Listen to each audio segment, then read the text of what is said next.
Hello and welcome, guys, to another episode of the OnReviewCast. Today, we're taking a look at something actually really cool, something really special, near and dear to our hearts. We've been covering here on Review before. It is House of the Dragons. And we're on season 2, guys. Season 2 of House of the Dragons, guys. And then we're on episode 1 of House of the Dragons. And I mean, wow.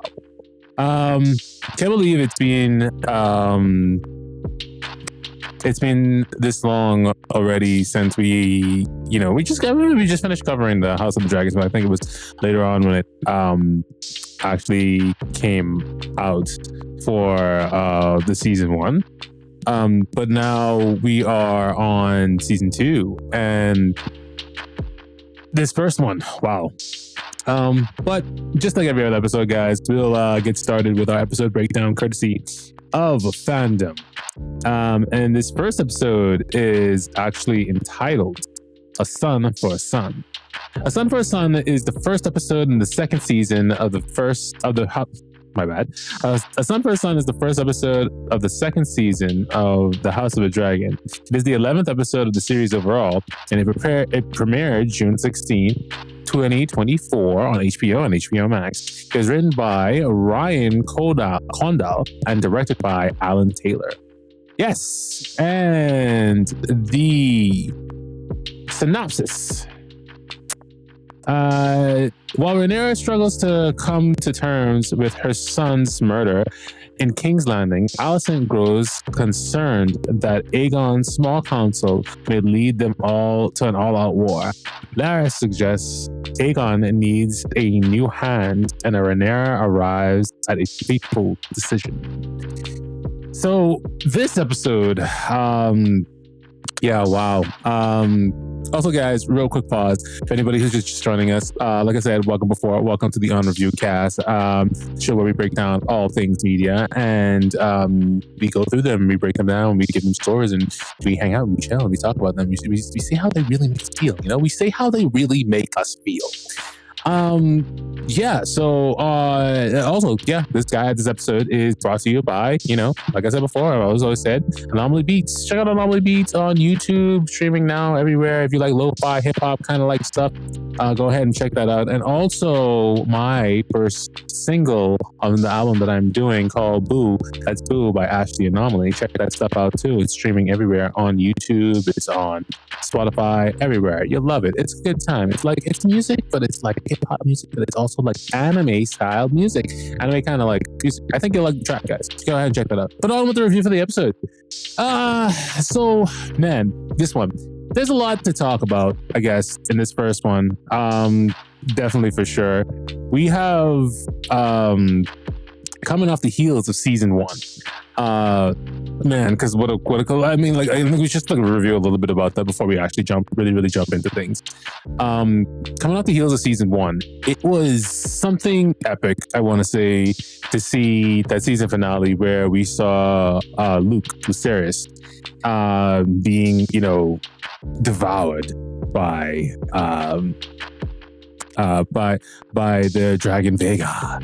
Also, guys, we are going to be starting the shit out of this. If you're not on the know of what is going on with Game of Thrones, House of the Dragons, up to the point where season 2, episode 1, and we were bringing this. So spoiler alert ahead, guys, for sure. But yeah, so coming off the heels of that, these episodes in this first one, it wastes no time. It jumps back in because that was a dramatic climax of the first season, right? It was like, oh my god, he's gone, and man, Vhagar just comes out of nowhere and just lunges on him, and we hear Aemon screaming, no, again, because he lost control of the dragon. We went a little bit over this in our season finale of House of the Dragon. You can go ahead and check that out on this channel too. And on the podcast as well. So, but now like I said, it picks back up where I left off, and we see Chase actually still trying to gather warriors against this war, or this looming war that's coming with the Greens, right? Alicent's people and the Blacks, who are Rhaenyra's people. They're still trying to gather allies and try to see who are essentially their allies within this war. And it picks up with Lucerys, and he's talking with what looks like he's at the wall from what it looks like, and he's talking with someone that is reminiscent of a Ned Stark, but obviously I don't think it's him. But it's definitely reminiscent of a Ned Stark kind of looking character. North kind of looking like almost Viking kind of looking like a motherfucker. But it starts off that way, and he's actually talking to him about the creatures that lie beyond the wall. And because we've seen Game of Thrones, you should have probably seen Game of Thrones before you watch this spin-off of Game of Thrones. Because we've seen Game of Thrones, we know that they're essentially talking about the White Walkers and the other wildling things that are basically out there beyond the wall. But it's at this time, I think he also, during the scene, he also receives a message to return back home, he receives a message about, the devastating thing that has fallen his family of losing Lucerys, which is fucked, man. Like I said before, honestly, like the fact that I don't know, that the epic scene, guys, let me know what you think in the comment. Again, we're just picking up right from we were leaving off from season 1. Let me know what you think about that epic scene. Like, it was, I feel like it was done so well. Do you know what I mean? Like, it was done so well. And you can only think about what would be the fallout from what it would be concerning this and having knowledge of this now. And now we pick it up where we see Rhaenys is talking with Daemon about basically the status of Rhaenyra and how she feels about essentially now losing, her son. And like we said before in the latest episode of our review of House of the Dragon, this can't go unanswered. This is definitely the degrees and the clearances of war, like I've been saying before. And you see Daemon being the regular Daemon himself. He's trying to get Rhaenyra, and he's trying to get the team basically to get together despite this this tragic setback. And we see him struggling to basically get, yes, this is a tragic loss, but to get everybody but get everybody back together and get the band back together of deciding, let's move on with the show. Let's get on with the show. Let's keep it moving forward with what we need to do in terms of because nothing's really changed, but the fact for him, obviously, nothing's really changed if you really think about it, right? He's always been ambitious and wanting to be placed upon that crown, really. But things have changed for Rhaenyra to a certain degree, because she still was holding out hope for some kind of peace. So her dispositions, which makes the entire team's dispositions a little murky as well. So really, what happens? We see after that scene, we actually get to see Rhaenyra. I think for the first time. Yeah, and oh my God, guys. This bitch is being hit in the gym. Let's be real. From season 1 to season 2, those are completely different Rhaenyras. And from what I understand in the books, she's not supposed to necessarily be she's not supposed to be a very attractive lady. Well, commercially attractive, because beauty is it's in itself a construct of eye of the beholder, and honestly, all that stuff. But commercially, she's not supposed to be commercially attractive, which I'll share a little bit of something with you on the ReviewCast. I don't know, the Ash doesn't really.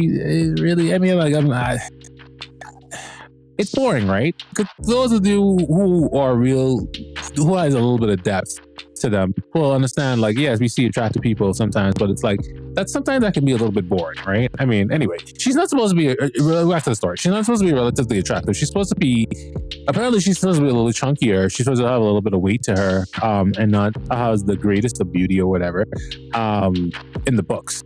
And I guess that was why she was portrayed. Maybe that's why she was portrayed that way. Maybe she just didn't really give a fuck that way in the first season. But now we can see that this bitch has been hitting the gym, and maybe the depression of losing her son has hit her in such a way that, she's still losing weight. She's looking good, honestly. I'll be and straight up, honestly. Like, I mean, with a little bit more weight, a little less weight, I'll be straight up with you. The actress that plays Rhaenyra, fine, adult Rhaenyra, fine as fuck. Honestly, I would. Wow, yeah, she's hot. She's always gonna be hot. Hopefully, she's always gonna be hot. She was hot. Hopefully she's gonna be hot in the future, and she is hot right now. I don't know what to tell you. Let me know if you guys agree in the comments. Or the messages on the socials for sure. Like, this bitch, she's got it. She's rocking, right? She's hot. I'm attracted to her. I'll just say it. I'm very attracted to her. Anyway, yeah. So in the next couple of scenes, we also see Lloyd Corliss, and we see a character that I feel like is going to have some kind of significance. He finds the individual that actually saved him from that very a questionable sea adventure, and they have a little bit of a chin wag with him. It's not too long, but yeah, it's something of significance. I feel like it will play out as we go along within the season. Now we're taking a look at, we switch scenes a little later on. We actually get to see the king, the new king, King Aemon II, the second of his name. We're going to say King Aemon, second of his name. No, that's not. They talk. This is more. This King Aemon, second of his name. We got to say him. And King Aemon is actually he's fucking his sister. He's fucking his sister. He's fucking his sister, and his sister is producing heirs for him. And now he has children of his own. And these children are the absolute delights. They're cute as a button, even though they are made from incest, but they're delightful children nonetheless. Yeah, so he has his own kids now, and his sister, I forget her name though, the one who is the seer, she is telling him she's not really concerned about, everything that's basically been going on, but she's more or less concerned about the rats under the forest. And man, do we get to see what that actually means at the end of this episode. It is fucked up. It is fucked up, but also proves that, like, she is indeed a seer. No question about it. And it's I think she is going to continue to play a role moving forward. In this episode, we also get to see Sir Criston Cole. We get to see Criston Cole. And guess what? It's funny because this scene, before we actually get to see him, we actually, I think, yeah, we get to see, we see the Queen Alicent, and this bitch she's getting some head. She's someone's eating her pussy, and then she's having a great time, having a wonderful time. And I wonder, I was like, well, who the fuck is this? Who the fuck is she getting it on? And we find out it's Criston Cole, Sir Criston motherfucking Cole. So we find out through her eating her pussy, that, hey, Alicent is the biggest fucking hypocrite. Because remember when they were small? And remember when they well, not small. Remember when they were, I shouldn't say small, but like, remember when they were younger? Remember when they were teens and Rhaenyra was fucking him? And the idea of fucking Criston Cole, the idea of being sullied in such a way was unacceptable in all kind of matters. It's simply unacceptable. The idea of being sullied in any kind of way by Sir Criston Cole's cock was unacceptable of her nature, and how how her virtue was put into question at every degree. It was basically fucked. So basically what I'm trying to say is it was a huge shock to see Alicent fucking this dude. Or getting eaten out by this dude. It's like, really? Call the kettle black, you fucking lying bitch. You are the height of hypocrisy, basically. So when I said, guys, I was upset. Let me know what you think in the comments, but I was like, well, what the fuck? So she gets to fuck him and feel righteous in all his ways and sully his cloak, but Rhaenyra doesn't get to do it because why? I'm not gonna get on it. I'm not gonna get on it any further. It's pure hypocrisy, and it's absolute ridiculousness. Something that I actually thought was actually funny was we got a little bit of I find it brilliant actually how this happened. we decided to have a scene with the council meeting, with everybody sitting down, and Aemon II decides to bring in one of his children into the council meeting. And as he's brought in, he is playing around and he's messing with the stones that are on the table. And the one of the Lannisters that sat there is trying to get him to basically stop him from playing that. And we feel a bit of contention. We feel a bit of the stress of when Aemon actually asks, I'm pretty sure his name is Jamie. He asked Jamie Lannister, not that Jamie Lannister, but honestly one of Jamie Lannister's like ancestors. He's of that family. And he asked him, "Oh, is my son bothering you?" And it's that we felt that tension. We felt that tension of like, "Oh, Aemon's the king now," and he's like, "Oh no, your son isn't bothering me." And Aemon actually is like, "Oh, I think that he would like a piggyback ride. He very much would enjoy a piggyback ride." And it's like, is this motherfucker serious? Like, because we've seen some shit with Joffrey. We've seen some wild and crazy shit with Joffrey. It was just that moment of contention, at that moment of like, is this motherfucker serious? Is this actually going to happen? Right? We humiliate this motherfucker and he has to do it because he's the king. Is he just going to be a little Joffrey? Because we don't know how this Aemon king is going to rule. We don't know what kind of king he's going to be. Is he going to flaunt his power like Joffrey, or is he going to be sitting on the wayside just like, another king? Or is it going to be like Viserys, is going to be virtuous and right? I mean, he probably won't be virtuous and right because basically changed because of basically the story, because of basically the plot.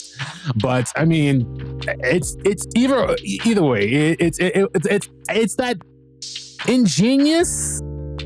It's that ingenious thought process that kind of goes through your mind of what we know from the past, and we know from past things, and how George R.R. Martin has like designed this in such a way where we question like, oh shit, this is going to be another Joffrey. We feel that little bit of like uneasiness.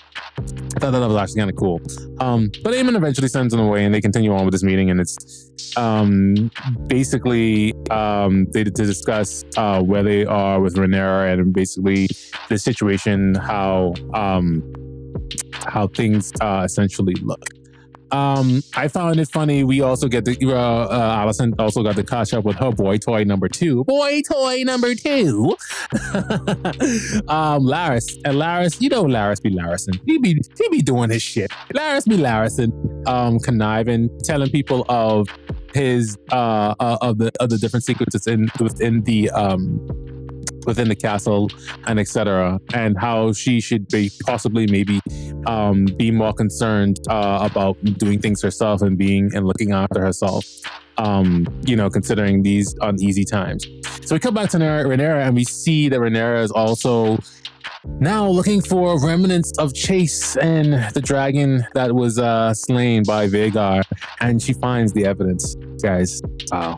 She finds it. She finds the evidence of a wing, the wing from a dragon, from Chase's dragon, and the torn up remnants of that. And I think his scarf as well. She also finds that, and she cries out in pain. And the dragon also, her dragon, she's riding also, subsequently cries out in pain. And it's something. I think. Again, like this is just like it's a declaration of war, and I think that she's determined in, if anything, I feel like she's determined into pushing forward ahead with this war and deciding that yes, we are going to do this. Then there's basically no turning back now. Like they've crossed a line that cannot be undone. And just like the synopsis says, we also have a scene with Larys being the old conniving little bitch ass weasel he is, talking to Aemon II about how maybe the king of the hand of the king, so Otto Hightower isn't the best fit for, or have the best role, or the best fit for this particular venture of this particular venture of being Hand of the King, because it's like it was Viserys's hand. He was Viserys as the king, but do you want him to be your Hand of the King? That's basically what he asked him. Planting his little seeds and being all wicked and shit and all evil. So I think, again, I wouldn't be surprised at the end of this. Somehow Laris becomes Hand of the King. But we know him to be the most conniving and like wickedest of characters overall. But yeah, that's essentially what we see. So Rhaenyra, after struggling with the fact that Chase is now Luke is now gone, and in moving on and proceeding with these things, like I said before, she declares that she wants Aemon Targaryen. She wants Aemon Targaryen. She walks in looking defeated and all stressed out, and like she lost weight and all whatever it is. She was fine, chubby. Just saying. Anyway, she stay cute. She always be cute. Anyway, so she comes back in looking all fit, and she's like, "I want Aemon Targaryen." And so we find out also in the story that Daemon takes it upon himself to get information from the stowaway that he had found within one of the ships. And this stowaway basically has a conversation with Daemon about basically getting into King's Landing and exacting a little bit of revenge. But before that, we also get a very touching scene, a heartbreaking scene of where Lucerys and Rhaenyra come together, and they are like, we see the pain of the family, and and something was significant was about this. We see Jace trying to be so tough, and he comes back to his mom after learning about the news about his brother. He doesn't talk about his brother right away. He discusses the business first. He's like, business first. He's like, Lady Queen Rhaenyra, I come to inform you that X, Y, and Z people have not or have declared for you. And it's like, dude, it's not what it's about right now. It's about like, what the fuck happened with your brother? You lost your brother. Like, and then he just breaks down, and his mom holds him, and it's a moment. It's a moment. It's a tough moment, but it's also a moment that's like, if anybody who's been there, anybody who's lost anyone, in this world significantly, like will relate to that particular scene and understand that particular scene a lot, because you want to be strong. You want to pretend like, well, not even pretend, but you want to, you have a duty to do, but this hurts you on a non-professional level. He tried to keep it professional, but it hurts you on a non-professional level that damages you in such a way that it might never ever really be okay. But they have to push forward, they have to press forward because they are royalty and they are leading a nation of people. And that's some tough shit. It was real. I felt that scene. That scene really connected, and I think that everybody was definitely on point for that one. So back to Daemon scheming and snapping. So Daemon takes it upon himself. He's like, okay, we want revenge. And it seems like Daemon just wants to get shit done. It's hard to tell at this point, like, if he even cares. Do you know what I mean? And when I say care, I mean, like, it's hard to tell if what his intentions and motives are. Such is the nature of Daemon, I suppose, because we talked about this before, and what his place means and where he's really supposed to be at. Does he still want the crown? Does he really support Rhaenyra? I mean, he says these things, but he's doing something else in the background. So we get this weird, like, up and down feeling when it comes to Daemon overall. So anyway, Daemon gets to buy himself his way into King's Landing, and he employs these rat catchers along with one of the guards, I think, that he knew from back in the day when he ran the Yellow Cloaks. Remember that shit? That shit was wild, eh? Yeah. Anyway, so he employs these two guys, and unbeknownst to them, well, not unbeknownst to them, sorry. They take on the task of eliminating Aemon Targaryen. That's what they've been essentially being tasked with, and under the guise of being essentially rat catchers. And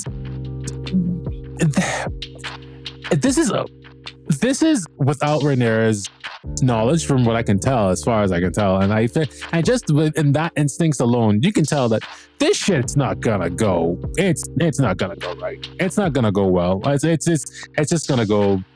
It's gonna go bad. Anyway, so they go inside of this fucking castle, and they see Aegon Targaryen, Aegon II, laughing up and drinking, getting drunk with his friends, and he's sitting upon the throne. He's having a great old time, and they could have been caught and stopped right there and then. With this assassination attempt, that's what I was thinking. I was thinking like, oh, what if Daemon just goes up to one of those them and like, hey, you're not supposed to be here or something like that. But he's basically too fucking drunk to notice.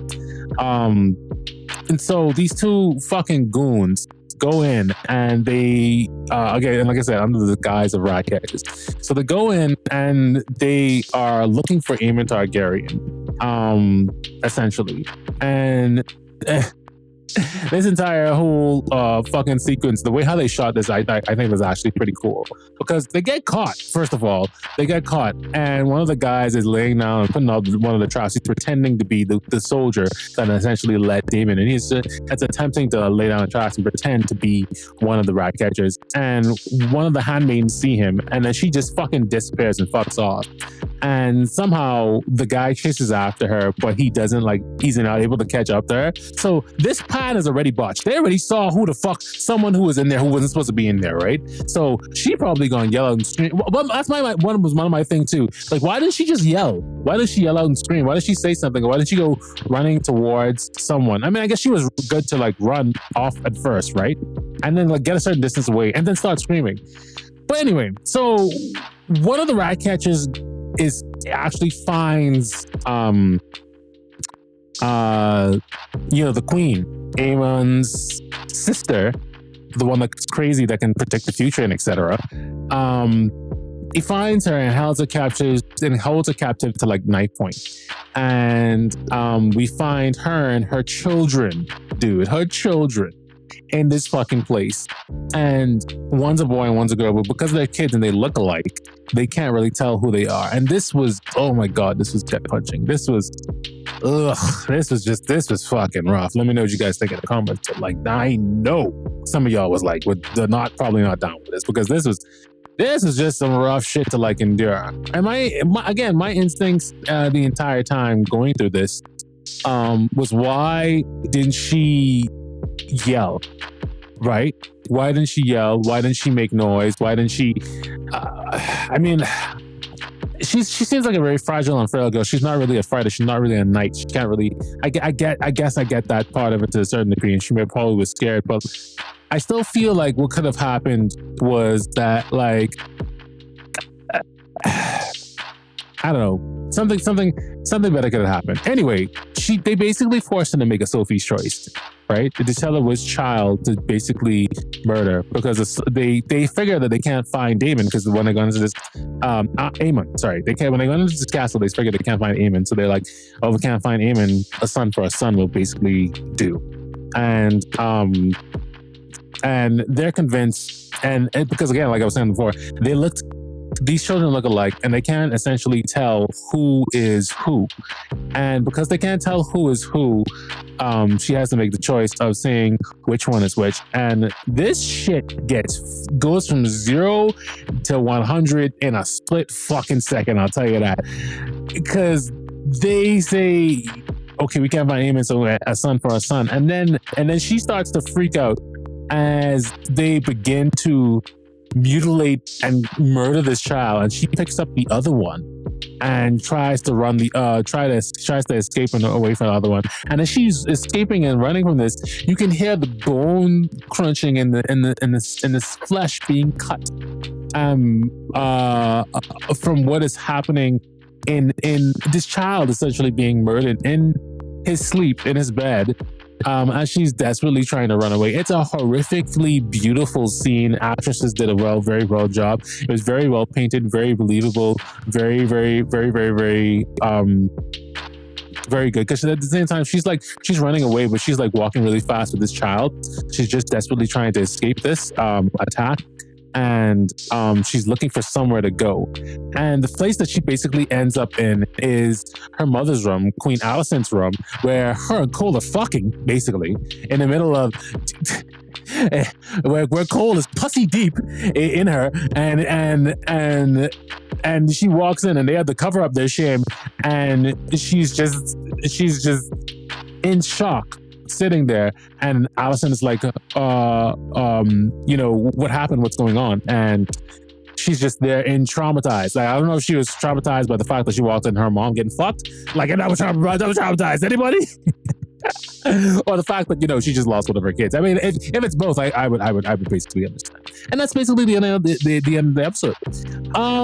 So this episode, man, that whole fucking thing. I was just thinking to myself, like, she just does nothing. She just leaves. She doesn't try to yell. She was far enough to a certain point where she could have yelled. Again, like my thing was like, why wasn't you yelling? Why didn't you do something else rather than just run? I mean, I guess run to a certain distance, but then after that, sound the alarms, bitch. Yell, stop freaking the fuck out because these people are murdering your children. Like, she just picks up the other one and just like runs off, and it's, I don't know. It's crazy. We're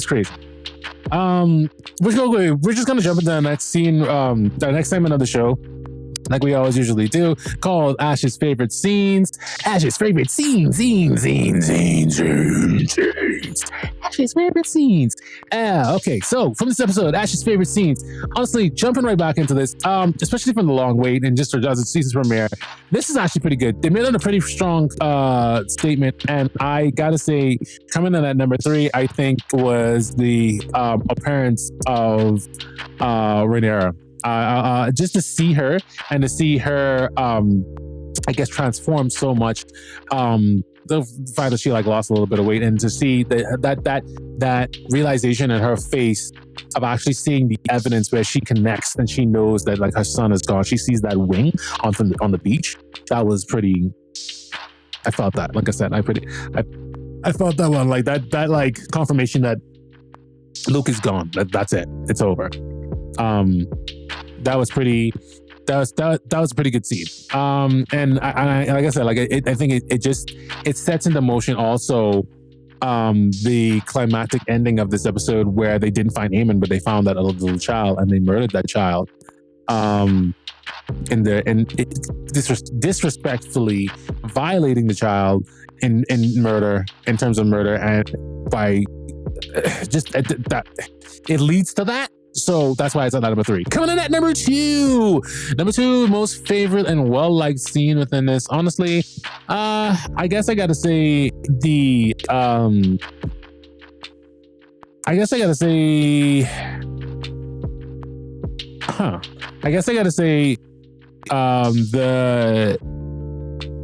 sorry, I'm just thinking, what comes in at number 2? I know where number 1 is for sure. I guess I want to say the